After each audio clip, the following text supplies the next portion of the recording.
Welcome to my YouTube channel. We all know Henry VIII, one of the most infamous monarchs in English history, was the son of Henry VII, the first Tudor king. But Henry wasn't an only child. In fact, the Tudors had several children who played important roles behind the scenes of British history. In this video, we'll explore the life of Henry VIII's sister, Margaret Tudor, a woman whose choices and survival helped shape the future of both England and Scotland. So let's begin. Margaret Tudor was born on November 28, 1489, at Westminster Palace. Her parents, Henry VII and Elizabeth of York, had united the rival houses of Lancaster and York, ending the Wars of the Roses. Margaret was raised as a princess meant for diplomacy. In Margaret Tudor, Queen of Scots by Sarah Beth Watkins, it's noted that her education included languages, music and courtly etiquette, preparing her for the political life expected of royal daughters.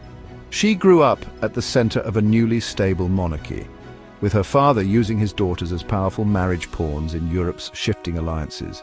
In 1503, at age 13, Margaret married James IV of Scotland in a grand ceremony that sealed the Treaty of Perpetual Peace between England and Scotland. Historian Alison Weir in Britain's royal families confirms that the marriage was celebrated widely. James IV was one of the most educated and chivalric monarchs of the time, and their union was initially affectionate.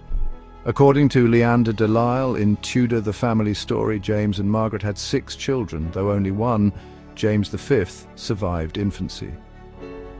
Margaret adapted to the Scottish court and even learned how to play a political role among the powerful nobles. In 1513, James IV died at the Battle of Flodden, fighting English forces led by Margaret's brother Henry VIII. Widowed at only 24, Margaret became regent for her infant son, James V. As described in Linda Porter's Tudor Queens of England, Margaret's regency was immediately challenged. Many nobles distrusted her English heritage and her sudden authority. Despite her experience and royal birth, she faced political hostility from within. Her decision to marry Archibald Douglas, 6th Earl of Angus, the next year weakened her position. Scottish lords saw it as a selfish act that put her family's interest above the kingdom. She lost the regency and was even barred from seeing her own son. Margaret fled to England in 1516 for protection and support from Henry VIII. She later returned to Scotland, determined to rebuild her influence. However, her marriage to Angus broke down. According to Sarah Beth Watkins, he was unfaithful and manipulative, using her status to gain power. Margaret initiated Scotland's first royal divorce in 1527. An extremely rare and controversial act at the time. She then married Henry Stuart, Lord Methven, but once again faced political friction. Her son, now an adult king, disapproved and began distancing himself from her. Margaret Tudor died in October 1541 in Methven Castle, far from the spotlight she once held. But her legacy was just beginning. Her bloodline became central to the unification of England and Scotland.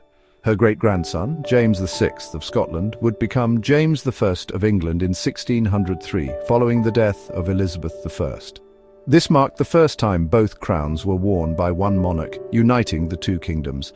As Roderick Graham highlights in An Accidental Tragedy, Margaret's descendants, not Henry VIII's, would carry the Tudor line into the next age of British monarchy. Margaret Tudor was a woman of resilience. While her brother, Henry VIII, dominated headlines with his 6 marriages, it was Margaret who quietly shaped the future. She was a queen, a regent, a mother, and ultimately a political survivor.